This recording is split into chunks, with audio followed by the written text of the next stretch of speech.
Good afternoon po sa lahat. Andito na naman po si Pinoy Ozzy, ang inyong kaibigan, ang inyong lingkod. Kamusta na po kayo, aking mga kabayan? Sa mang panig po ng mundo ay sana po nasa mabuti yung kalagayan kahit na po mahirap po ang sitwasyon ngayon. Andito po ako para po na naman sa ibang topic about health tips. Ito po ay tungkol naman sa tinatawag na acid reflux disease at saka yung pong tinatawag na GERD or what we call the gastroesophageal disease, reflux disease, and also yung pong isa ay yung ulcer. So gusto ko rin po sana magbigay ng pagkakataon na may bahagi rin po sa inyo base po rin sa aking karanasan na ito pong mga ito ay mayroon po rin gamot sa natural na pamamaraan, at yan na po ang gusto ko rin ibahagi muli sa inyo. Maliban po doon sa binanggit ko sa inyo na dati about sa gallstones, ito naman po tayo ngayon sa acid reflux disease. Ito yung sintomas ng pupunta ng ulcer or halo-halo na po ito, hyperacidity, and yung pong tinatawag na GERD naman, yung gastroesophageal reflux disease. So bago po ibigay ang remedyo sa mga suliraning ito sa loob ng ating katawan, ay nais ko po na isalaysay sa inyo kung ano-ano po ang mga ito sa abot po ng aking kaalaman. Kung bakit ko po ito sinasabi, dahil po ito ay sa karanasan ko rin po sa mga naatinan kong seminar. Hindi nyo po naitatanong, ako po ay dati po sa mga dati pong member ng mga iba't ibang herbal medicines, at marami na rin po akong inatin ng mga seminars, kaya po may mga idea ko about sa mga natural na pamamaraan upang maging solusyon sa ating mga karamdaman sa loob ng katawan.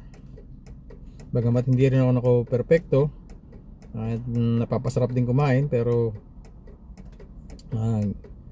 ito pong mga bagay na ito ay inuuna ko po ang mga natural na pamamaraan kaysa po lagi pong umasa sa mga gamot na nireseta ng doktor na nabibili po sa mga pharmacies.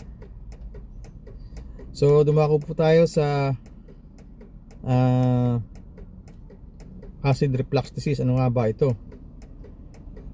Ito po yung pagkakairita ng ating lining sa loob ng tiyan.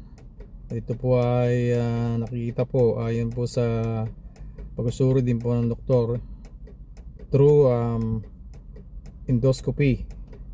Nakikita po yan pag sinuot po sa bunganga ay yung isang tubo na aparato na meron pong camera, at tapos meron silang monitor sa monitor screen. Yan pong loob po ng ating lalamunan, yung sa esophagus hanggang sa ating tiyan ay nakikita po ang loob niyan dahil po sa camera. Ngayon po nakikita po nila na ito po ay iritado o namumula o nagasgas na dahil po sa mga kapabayaan natin sa ating katawan. Yan po ang acid reflux disease po ay nakukuha po sa mga pagkain ma-acid o yung tinatawag na minsan po nalilipasan tayo ng gutom. Yan kasi po ang ating katawan ay may sariling body clock po yan. Kasabihan nga po na mga tao na kung tayo kakain, breakfast eat like a king, and then lunchtime eat like a prince, and dinner just eat like a beggar. So totoo po yan, kasi unang-una kung tayo po ay mayroong acid reflux disease, ito pong mga ito ay Depende po yan sa kinakain natin. Ito po ay nakaka-epekto ng maganda, tapos tama lang yung pagkain natin, at yan po ay nagiging maganda ang ating sistema. Ngayon po, kanya ko po binanggit yung mga yan dahil sa kailangan din po ng enerhiya natin. Kaya nga po eat like a king, dahil sa umaga po ang breakfast po ay napakamahalaga. At kung talagang healthy ang kinakain natin, sa buong maghapon tayo ay gumagalaw, may trabaho tayo. So ibig sabihin buong araw po yung activity ng ating katawan ay kailangan natin ng energy. Kaya nga kailangan natin kumain mabuti. Ngayon sa tanghalian at tayo po ay kumakain, tayo po ay tama lamang ang pagkain dapat, kaya nga eat like a prince lang. Hindi sa gabi, palibasa ang katawan natin mamamahinga na, kaya dapat ay konting-konti lang or huwag na tayo magkanin. Pero dahil sa tayo yung mga Pilipino sanay sa laging kanin ng kanin, tapos may mga ulam na mga masasarap, yan minsan hindi natin nakokontrol. So yan pong acid reflux disease ay isang karamdaman na sintomas na papuntang ulcer kung ito po yung mapapabayaan. Ngayon po ang dahilan po din yan ay dahil sa lagi tayong walang almusal, at ang lagi ng ating iniinom ay puro kape. Yan ang problema. Kapag tayo sa umaga po ay mga Pilipino, lagi tayong sanay sa pag-inom po ng kape. Minsan wala namang kinakain na iba kundi inom lang ng kape. Ang kape po ay masyadong acidic, kaya ang nangyayari po sa ating tiyan, kung wala pong laman ng pagkain, acidic na nga po yung ating loob ng tiyan, tapos may lalagay pa tayong acid na liquid. So yan po ang nagiging problema, naiirita po yung lining ng ating tiyan. So yan ang isang problema. Ngayon po dahil sa ang kape na may mainit din, at saka siyempre dumadaan yan sa lalamunan, sa ating esophagus, yan isa ring bagay na naiirita ang ating esophagus sa mga masyadong nabibigla tayo sa mainit na inumin. Kaya dapat hindi po tayo iinom agad ng biglang-bigla na napakainit, yung kakukulo lang tapos lalagyan nyo ng kape. Yan ang problema, hanggang sa napapaso yung ating lalamunan at yung ating esophagus. Tapos din naman tayo kumakain nga ng pagkain kundi kape lang. Ang problema dahil ma-acid nga yung tiyan natin, kaya nga po may acid ang tiyan natin, dahil kung may pagkain ang ating katawan tama sana sa umaga, yan po ang acid ng loob ng ating tiyan ay ang tumutulong sa pagtunaw ng ating kinain. So through digestion, yan po ang nangyayaring proseso. Ngayon dahil sa kape lang, nga po nangyayari, nagkakagasgas po yung lining ng ating mga tiyan at ng esophagus. Kaya po kung mararamdaman natin na tayo po ay meron tinatawag na hyperacidity, yan po ay madalas nating nararamdaman. At bawa sa gabi, parang tayo laging nangangasim ang ating sikmura at masakit yung parting itaas ng tiyan, parang hirap huminga. Yan po ang tinatawag na hyperacidity. Ibig sabihin dahil po masyadong acidic ang tiyan, tapos walang laman, nairita na yung lining ng ating tiyan, tapos umaakyat po yung acid. Hindi na nangyayari po, naapektuhan po yung esophagus. So naiirita din po siya, and then ang pangyayari po ay nadadamage, so nagagasgas. Yan, kaya nga po yun ang tinatawag na gastroesophageal reflux disease naman.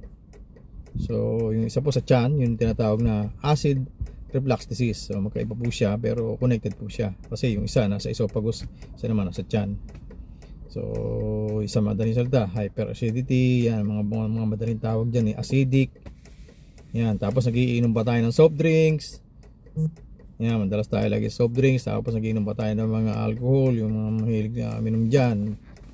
Yan po mga, tapos walang laman ng tiyan. So napakahirap po pagka nakompromiso din ating tiyan. And then yung pinakamatindi po dyan sa pagdating sa tiyan at na napabayaan po yan, ito mapupunta po sa ulcer. Ano po ba yung ulcer? Yan po nga, ang sintomas niyan ay yung magiging kakaroon ng acid reflux disease. Diyan po nagsisimula yan. Ang problema po sa ulcer, may ilang klase po ng ulcer. Yung tinatawag na isang ulcer ay walang bakterya. Kung may bakterya naman, ito po yung tinatawag na peptic ulcer. Ibig sabihin may mga mikrobyo na nakapasok na sa lining, kung sugat-sugat na yung ating lining ng bituka o esophagus. Yan, hanggang sa pati yung ating yan, pero pag may sugat yan at yung mikrobyo ay pumapasok sa lining dahil may ulcer na po, yun po ang tinatawag na peptic ulcer. Sa katagalan po, pag lagi tayong ganyan at nalilipasan ng gutom, tapos kape lang sa umaga, hindi sa tanghalian, late nang kumain, like dapat ang pagkain talaga alas 12 o alas 11 hanggang alauna nakakain ng isang tao. Kasi nga po yung body clock natin talaga sa umaga, kung ating po susundin, ano po, ang pagkain po sa umaga ng tama ay from 6 in the morning, and then hanggang ano lang po yan, hanggang 8 o'clock. And then pagka sumobra na po dyan, medyo sala na po sa body clock ng katawan. Ibig sabihin meron po yung valve na pag lumampos po sa pagitan yata ng esophagus yun, nagsasarado na po siya. Kaya kumbaga kung kakain tayo ng late, parang salan sa relo yung body clock. Parang hindi niya na gaanong tinatanggap dapat yung pagkain dahil sarado na po yung valve.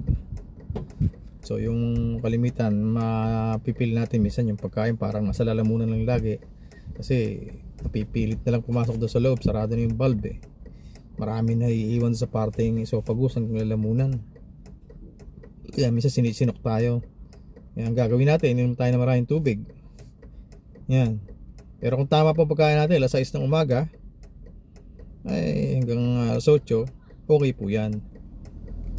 Dahil nga po, yan ang po ang body clock. Sa tanghali naman po ay mga alas 11 naman hanggang alauna. So pag lumampos po dyan, so ibig sabihin late na naman. So yun po nagiging problema. Nagiging talaga po ang nakakain na lang ng bituka natin, minsan yung tiyan natin process po siya ng digestion, wala po laman, late na kumain. So yung acid po noon ay nakakalkal yung lining ng ating tiyan hanggang sa nagkakasugat, kasi dapat meron siyang nafe-feed sa loob, nata-digest. So nagkakasugat siya, nairitan, kakasugat hanggang sa dumating ang araw magiging ulcer na. And then pag tumaas na yung acid, siyempre nagkaroon ng hyperacidity. Yan, ang problema pati esophagus madadali, kaya magkakaroon tayo ng gastroesophageal reflux disease. Yan. Yan nga po. Sa gabi naman, ang tamang pagkain lang naman dapat alas 6 hanggang alas 8 ng gabi rin. Pero sabi nga, di ba, eat like a beggar, konti lang. Mari, huwag na tayo magkakain. Siguro, kan lang. Kung kumakain tayo ng cereal o gatas lang o tinapay, okay na yun. Sandwich. Kasi ang katawan po hindi naman na nag-work, tapos na nga mag-work from the morning hanggang hapon. Tapos sa gabi magpapahinga na lang, kaya konti lang dapat ang kain. Yan po yan. Bali yung pong tinatawag na GERD, yan po ay lumalala rin, kagaya nga po kay President Duterte. Sa nababalita natin, meron siyang tinatawag na Barrett esophagus, yung tinatawag na, kasi from gastroesophageal reflux disease, yung sakit na yan kapag po yan ay napabayaan at hindi nagamot, lalala po yan ay magiging Barrett esophagus. Ibig sabihin, yung pong esophagus na nairita at nagkaroon po ng ulcer ay yan po ay sa katagalan, pag napabayaan hindi nagamot, yan po ay titigas. Yan po ang problema. Kaya in the long run, kapag po talagang binaliwala, yan po ang nangyayari. Ang worst scenario po niya yung nagiging is nagkakaroon po, lalo kung may bakterya na tinatawag, dahil nga po sa peptic ulcer din, mga mikrobyo, siyempre kung butas na yon ng ating mga lining, and then may sugat na, may sisiksik na bakterya dyan. So sa katagalan, hindi natin napapansin, yung pala ay nagre-react na yung bakterya, nagiging esophageal cancer. Hindi sa tiyan naman, sa katagalan din po ay nagiging stomach cancer. So hindi naman po nananakot, kaya lang po yun po ang pinaka worst case scenario na po yun. Pero may mga gamot naman po tayo sa butika. Lagi naman po tayo bumibili. Siyempre magpapacheck up muna tayo. Dahil siyempre nga po, sabi nga natin, napakamahal ng check up pa lang. Kaya yung iba parang hinahayaan na lang, tiisa na lang, or sabi nila kusang nawawala raw na sa tagal. Meron siguro kung di malalan, gagaling din naman. At yung iba na inom ng mga gatas, yan, wala ang ulcer. Ito ang mga solusyon. Tapos yung sa over the counter sa butika, yung mga blocker na iniinom, yan, acid blocker sa loob ng tiyan, yan po ang mga iniinom. Saka may liquid pa, yung may lanta. Yan, parang ang tendency po niyan kapag po may ulcer ang isang tao, uminom po tayo niyan, yung liquid na yan, ay yan po ay yung sugat na dahil sa ulcer, yan po ay natatakpan po yung sugat. Pero mahirap pong manghula, pero dahil sa halimbawa kung meron na yung mikrobyo, hindi naman normal na ulcer yung ulcer na po ay peptic ulcer na. So ibig sabihin may bakterya na siya na naandoon sa nabutas na bahagi ng lining ng ating tiyan o esophagus. Ay ang problema po dyan, yung pong ininom natin ng mga galing sa butika ay bali natatakpan lang yung liquid, may lanta, natatakpan yung lining. Pero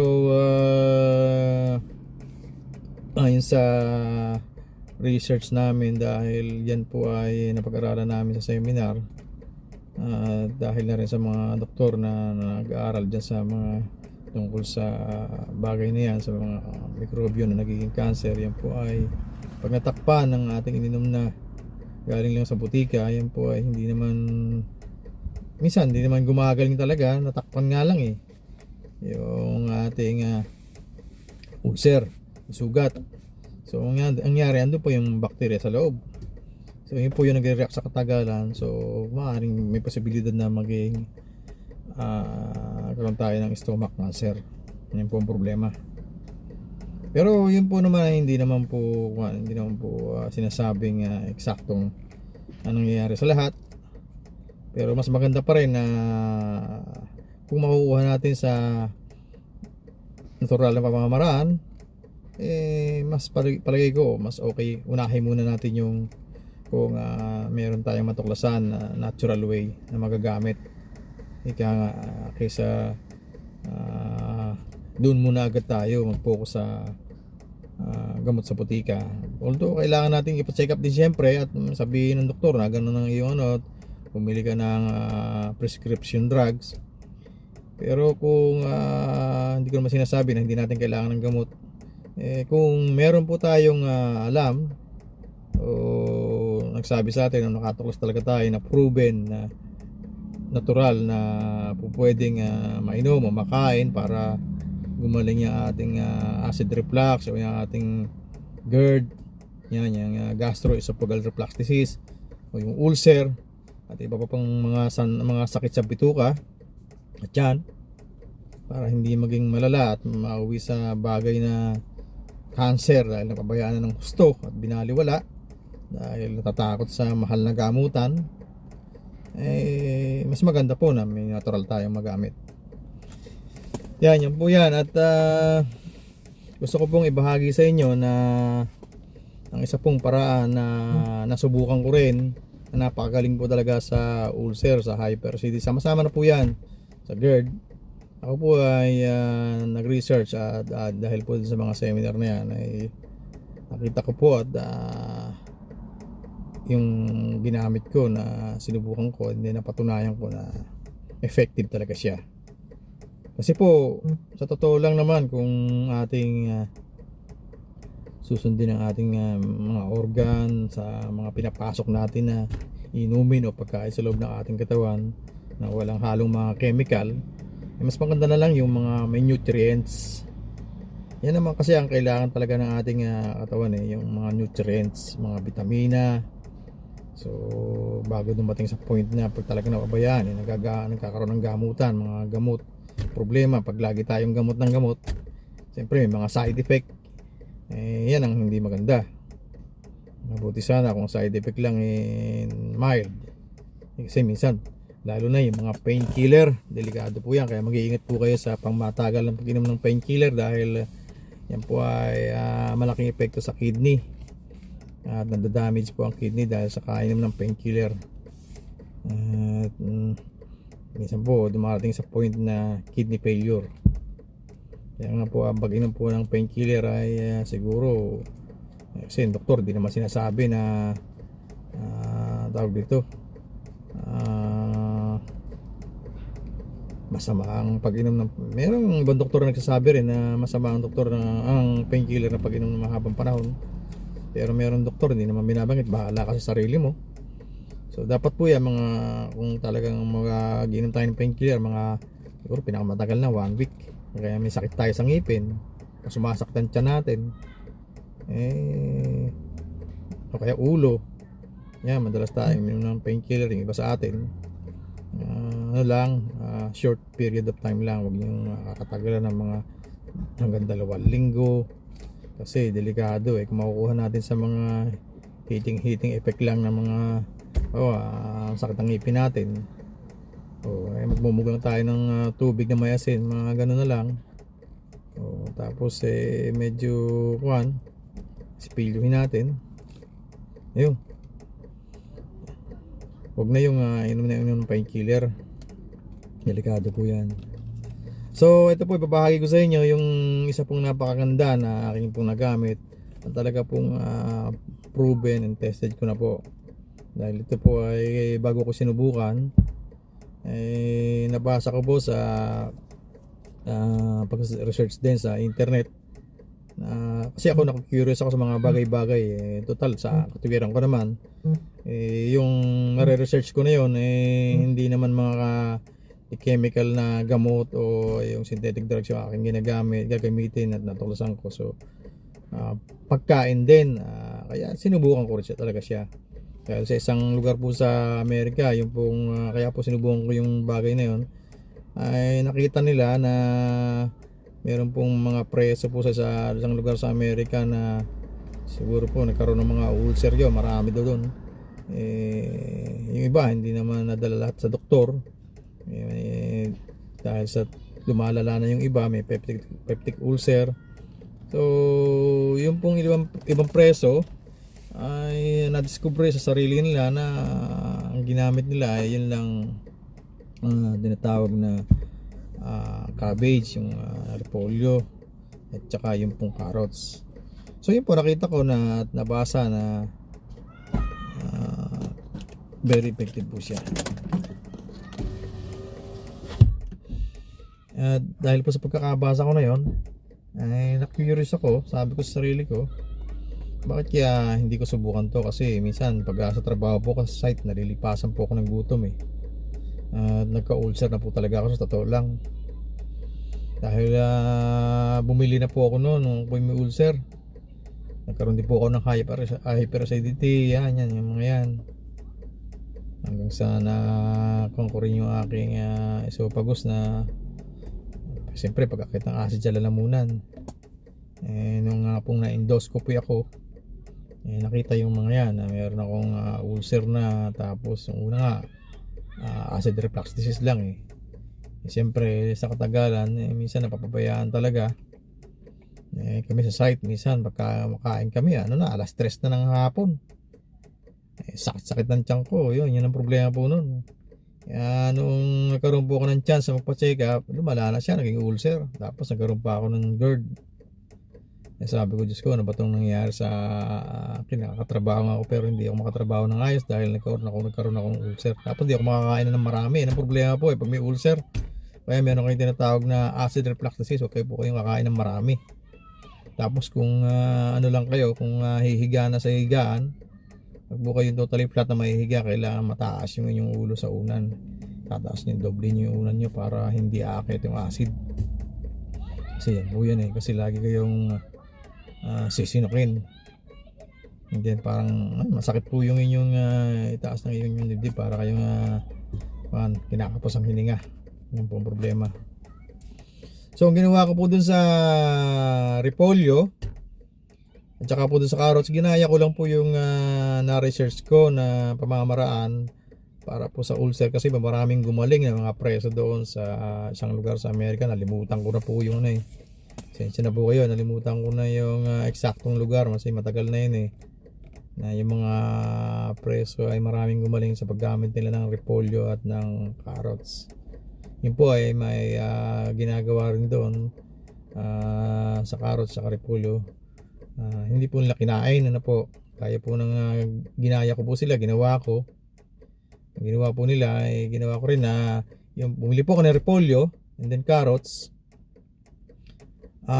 Meron po kasi akong juicer machine. So kung magagawa nyo, talagang gusto nyo gumaling ang ulcer nyo, yan, pati iba pong mga karamdaman sa bituka o naman na napabayaan dahil sa, kasi siyempre pag nalipasan ng gutom yan, nairita, nagkasugat ng inyong ang inyong chat, pati ibang mga colon no naman.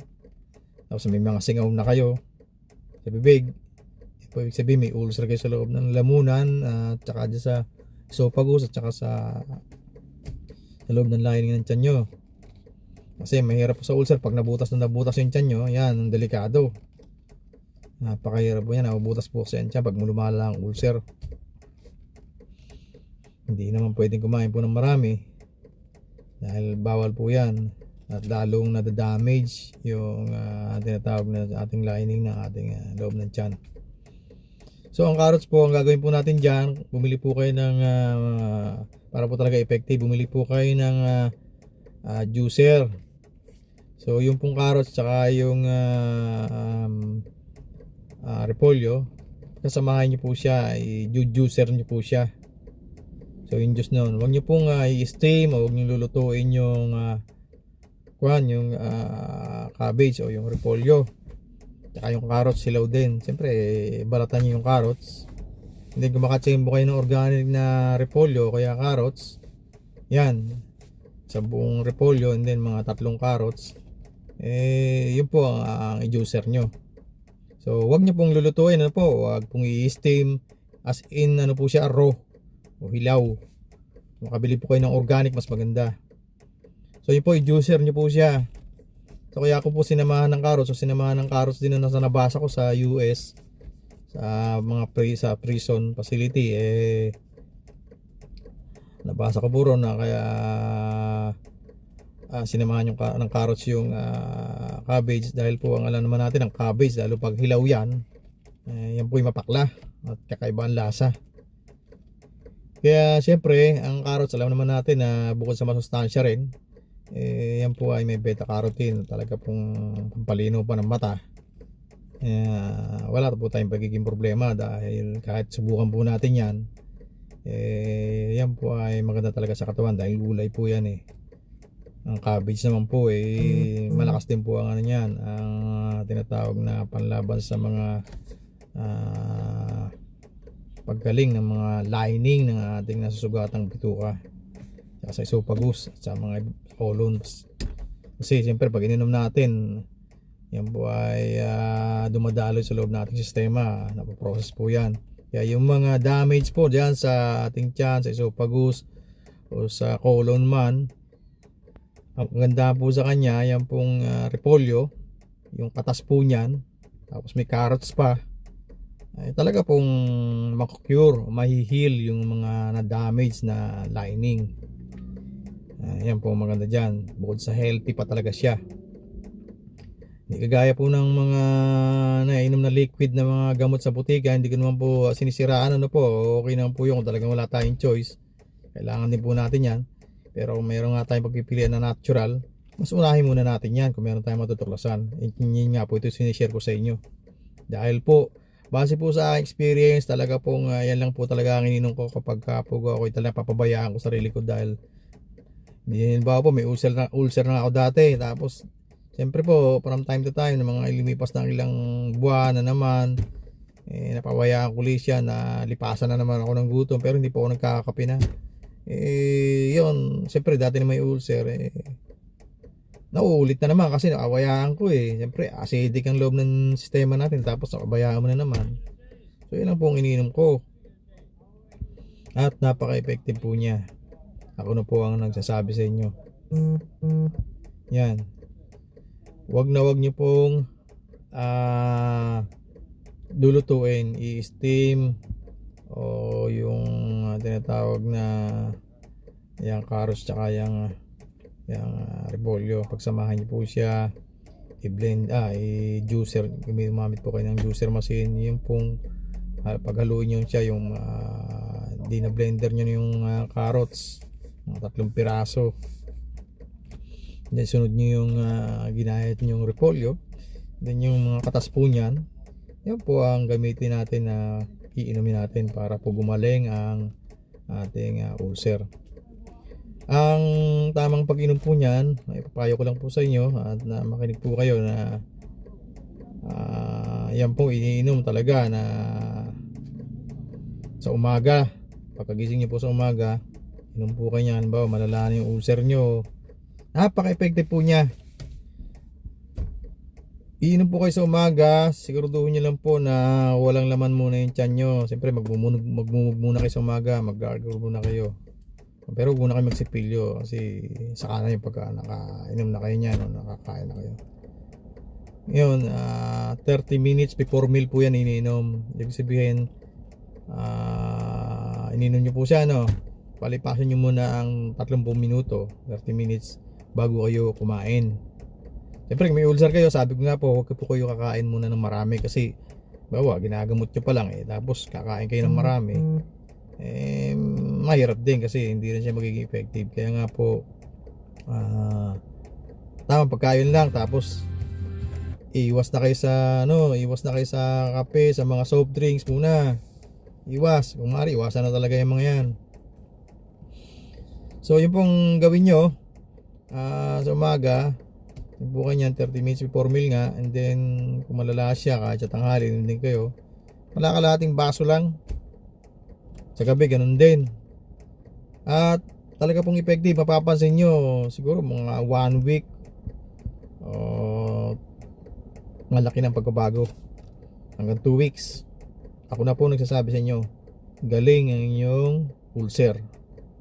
And then kagandahan sa kanya, pati yung bacteria na galing sa peptic ulcer, yung pong bacteria na yan, nakikyo na mamatay siya dahil malakas pong antioxidant ng repolyo at masustansya po yan. At ganoon din po ang carrots, na masustansya niyan.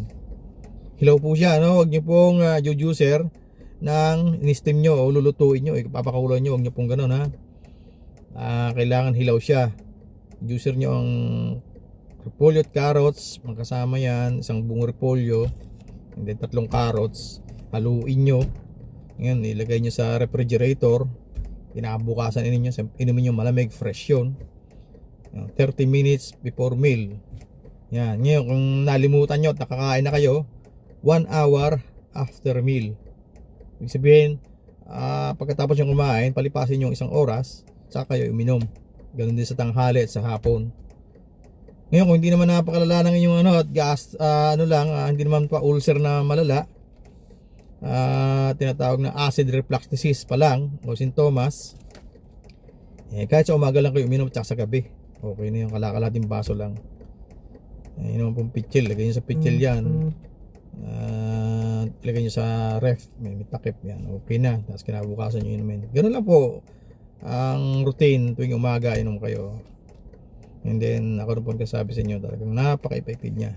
At yan po talaga na nangyari po sa akin, base po sa akin karanasan. Hindi nyo na kailangan pa-check up nyo, nalaman nyo may sakit kayong ganyan, hindi nyo na kailangan bumili ng gamot sa botiga. Yun na nga lang po ang inirekomenda ko sa inyo.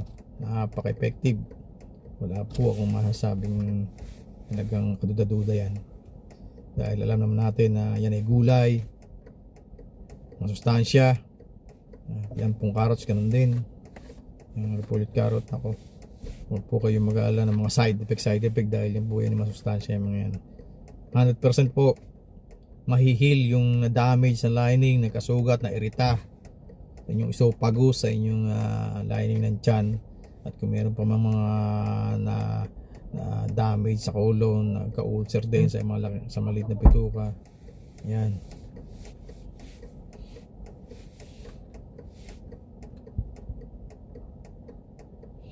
Kaya ilang po masasabi ko sa inyo, payo, sundin niya lang po yun, at ako po nagsasabi sa inyo, napaka-effective po niya.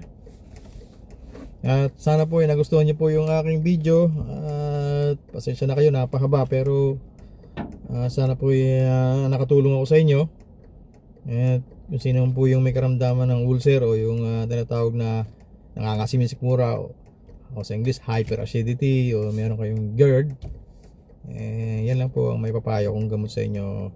At hindi nyo na kailangang bumili ng gamot sa butika, wala na po.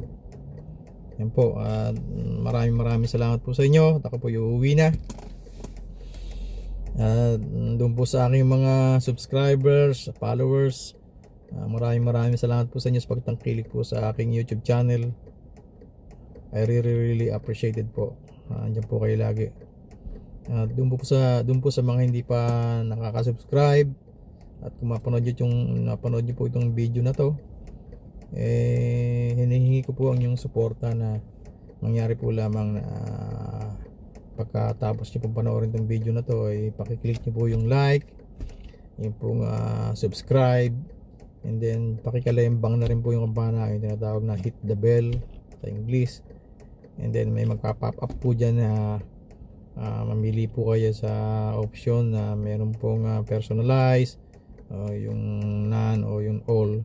Pakiclick po yung all para po ma-notify kayo sa susunod ko pang mga video. Yun lamang po. At magandang hapon po sa inyong lahat, at mag-iingat po kayo mga kababayan saan mo po kayong lugar na sa panig ng mundo. God bless po, at sana po matapos na po yung problema dyan sa COVID sa Pilipinas. Nakakaawa po yung ating mga kababayan yung bansa. Iba po sa kanila, nabalitaan ko may mga namatay na. Iba talaga naman sa Saudi, nako, nawala na ng trabaho, iba nahawahan na, may taga-naik nahawahan na rin, hindi makauwi. Napakahirap po, kaya po nakikiusap po ko sa inyo, mag-iingat po kayo, huwag na po kayong pasaway. Nakakalungkot po dahil nga wala namang kita at wala nang trabaho sa matagal na panahon na. Kung talagang hindi maiwasan, talagang magtrabaho uli, social distancing po. Sundin lang po yung mga PPE, yung mask, mag-alcohol, pahid kayo ng mga alcohol. Nako, kaysa kayo pa magdala ng virus sa pamilya nyo, yung matatandang mga kamag-anak nyo, yung lolo't lola, pati yung may mga sakit na nag-maintenance sa inyong bahay, maaaring mahawakan nyo. Delikado po, mahirap. Huwag naman sana, baka nang dahil sa inyo namatay pa yung napakasakit nun, namatay yung kamag-anak nyo na may ginagamot na mahina ang katawan. Kung inaakala nyo malakas ang katawan nyo dahil sabi nyo nga sa gutom kayo mamatay, hindi sa virus ang problema, naisip nyo ba na kayo lang sa sarili nyo ang mamamatay, halimbawa man? Paano po yan kung kayo naawahan, wala kayong kamalay-malay, mayroon na pala kayong virus? Pag uwi nyo sa inyo, nagkahawa-hawa na kayo, kagaya na nangyari sa isang lugar, bahay doon sa Tondo. Pagkaalid-lid na ng bahay, kawawang-kawawa, mag-anak, hindi ko na alam kung ano nangyari ngayon. O yung anak, yung tata, yung nanay, o isang kuwan lang, wala pa yatang 30 square meters yung area, magkakatabi halos, puro may COVID, may virus. Naku po. Yan po yung mahirap, kaya huwag po nyong sabihin lagi katwiran na hindi ako mamamatay sa virus kundi sa gutom. Totoo po naman yan, kaso lang sabi nyo malakas nga immune system nyo, gusto nyo lang lumabas magtrabaho.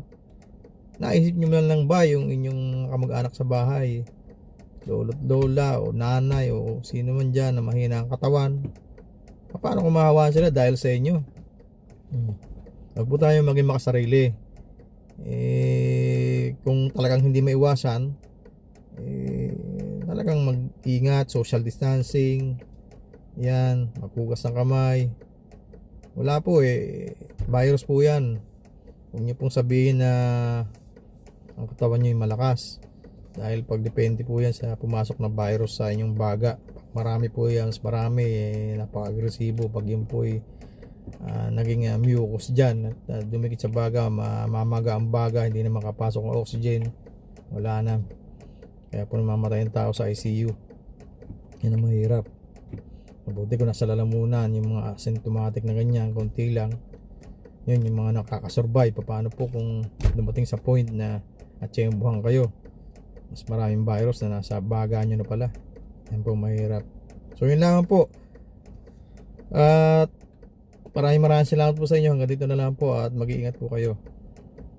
Dalangin ko po na tayo po ay maging maayos na po ang ating sitwasyon. Bilang Pilipino po ay mahal ko po ang Pilipinas. Bilang Pilipino po, ako po ay nakikibahagi ng kalungkutan din sa mga nangyayari dyan sa atin. Tiis-tiis lang po talaga. Awa po ang Diyos, huwag po tayo makakalimot. Tumawag po tayo sa kanya, magpasalamat. Totoo lang po, wala pa namang vaccine. Meron na yata, pero sa next year pa yata yun marirelease. Kaya ang katotohanan po niyan, kung tayo po ay nananalig sa Panginoon, siya lang talaga po ang isang unang makakapagbigay ng solusyon dyan sa pangyayaring yan. Salamat po ng marami, at magandang hapon po sa inyo. Paalam na po. Hanggang sa susunod ko pong video. God bless po. Thank you po. Bye bye.